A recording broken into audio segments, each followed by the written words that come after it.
Good morning, children. Today in this class we will study regarding microorganisms, that is chapter number 2, microorganisms. What is microorganisms?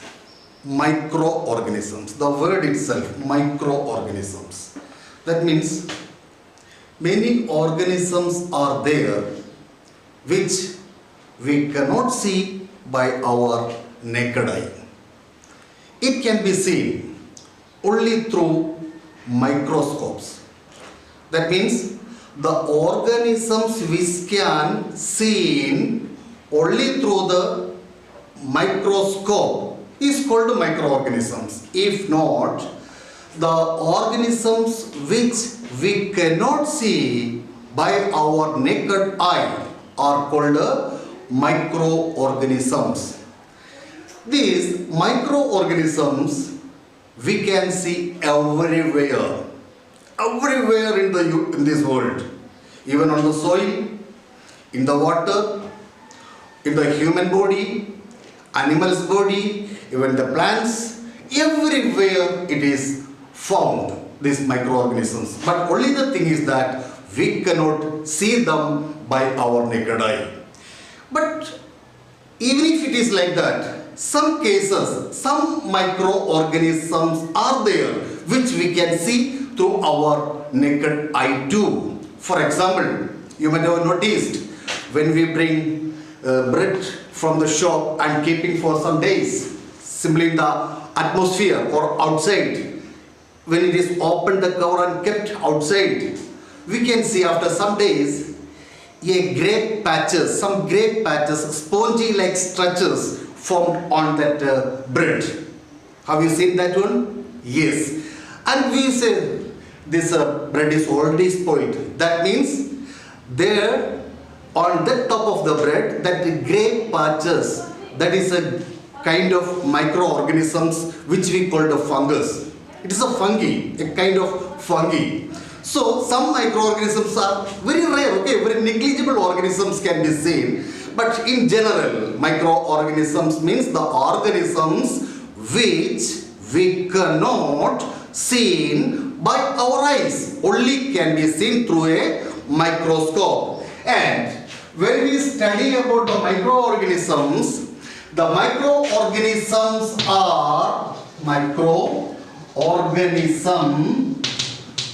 are classified into 5 groups. How many groups? 5 groups. Microorganisms are classified into how many groups? 5 groups. What are they? They are called bacteria.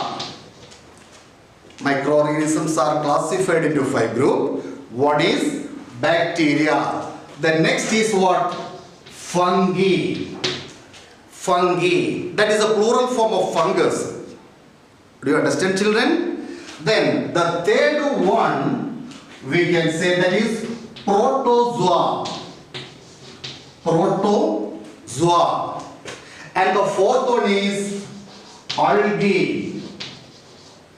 And the fifth one is virus. Virus. These are the 5 main category of the microorganisms. The microorganisms are of 5 kinds, that is bacteria, fungi, protozoa, algae and viruses. And children, as I said, the microorganisms are found everywhere and it is surviving everywhere in any condition. Now, all the microorganisms, they will multiply or they will survive according to the condition, favorable condition. Unless and until a microbe get its favorable condition, it will not be active. It will be silent. That means these microorganisms, under its unfavorable condition, they form a protective cover on their body. They will be under the shell of protective cover. This protective cover is called a cyst. What do you call it? Cyst. Cyst is the protective cover of microorganisms so that they are able to survive in the unfavorable conditions. But when the condition suitable for them, it is favorable for them, it will break the cyst, it will break up the shell and they will start active. For example, even the COVID-19, it's a virus, right? This COVID-19 virus, it may enter to our body, it will remain there unless and until it gets some favorable conditions. That's why asymptomatic, symptomatic, many words they are using. Even if I am a carrier of a COVID-19, it is not visible, it is not identified. Why? Because the virus is inside. That virus is not getting a favorable condition to multiple, to act it, to work it. Understood? So in that cases, that means they are under the cyst. When they are getting the favorable condition, then only the cyst will be broken up and these microorganisms started to multiple or active or comes to the life. Do you understand, children? Okay, children, already we have learned about the varieties of or different type of microorganisms. Now, one by one, let's see. First of all, bacteria. The first category, that is bacteria. What are bacteria? What are bacteria? Simple bacteria are microorganisms, and generally these bacteria are single-celled organisms. They are single-celled, I mean unicellular organisms. That means only one cell they have. But not always. In some cases, they are also found in group, not only in single. These bacteria, at a time, they used to form group also. And these bacteria also found everywhere. The bacteria is found everywhere. Many life process is going on because of the bacterial activity. Even, when we are dumping the waste, these waste are converted into manure or it is decomposing by this bacteria. So bacteria is very important role. Bacteria is playing an important role in our day-to-day life. And when we are talking about the bacteria are also four type. There are four type of bacteria. That means bacteria are divided into how many category? Four category. What are they?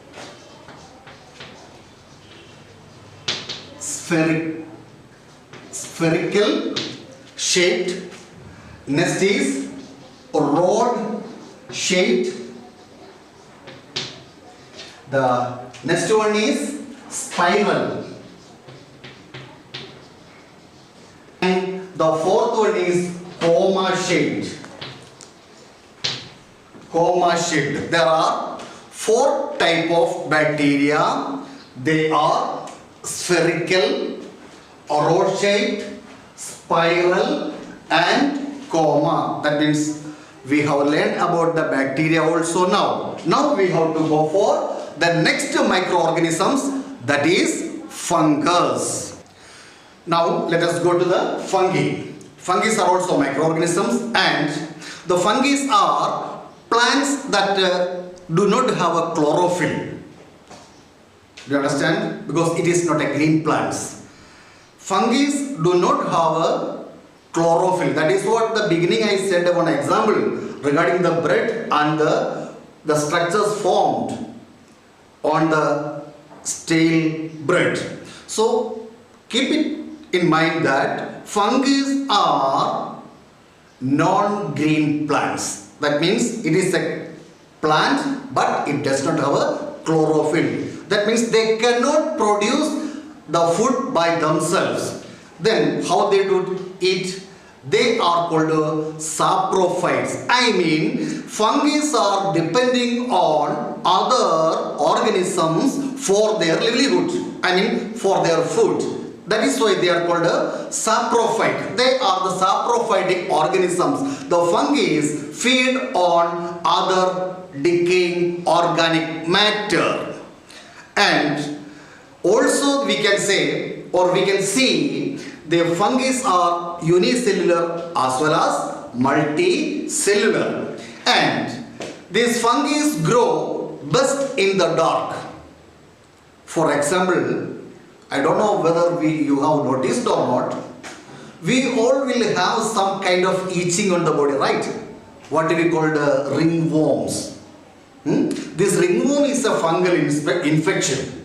That's why we will go to the pharmacy and we will buy some antifungal medicines. And you know, when this itching starts, the one who has these ringworms and all, at a time when we are sleeping, at night, unknowingly or unknowingly started itching. That means the fungi, they are suitable to grow or active in the dark. And not only that, even in the moisture too.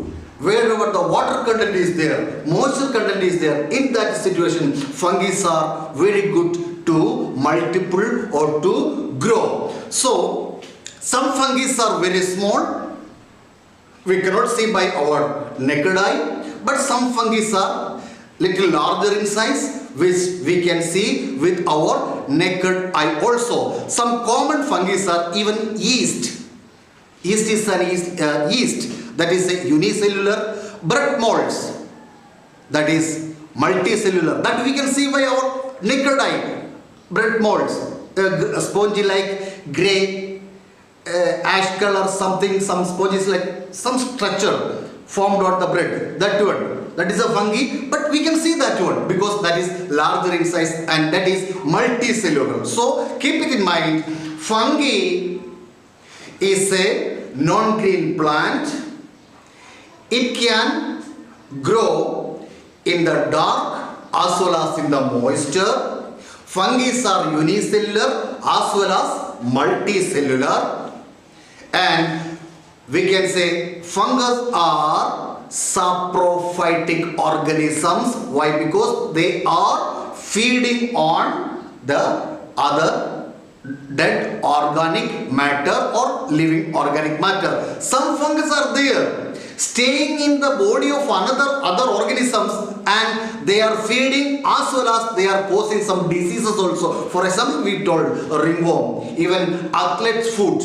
One sickness is an athlete foot. That is a fungal infection. Why? That fungus is living in the body and they are feeding and also they are causing the diseases to that particular organisms. For example, athlete's foot, even our ringworms, etc., etc., etc. Now we will go for the next category, protozoa.